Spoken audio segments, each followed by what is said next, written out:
Coffee হাউসের সেই আড্ডাটা আর নেই, আজ আর নেই। কোথায় হারিয়ে গেল সোনালি বিকেলগুলো সেই আজ আর নেই। লা লা লা লা লা লা লা লা লা লা লা লা লা লা।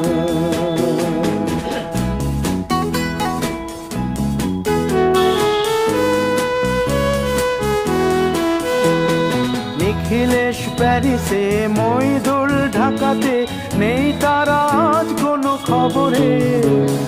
গ্র্যান্ডের গিটারিস্ট গোয়ানিজ ডিসুজা ঘুমিয়ে আছে যে আজ কবরে। কাকে যেন ভালোবেসে আঘাত পেয়ে যে শেষে পাগলা রোগে আছে রমারায়। অমলটা ধুকছে দুরন্ত ক্যান্সারে।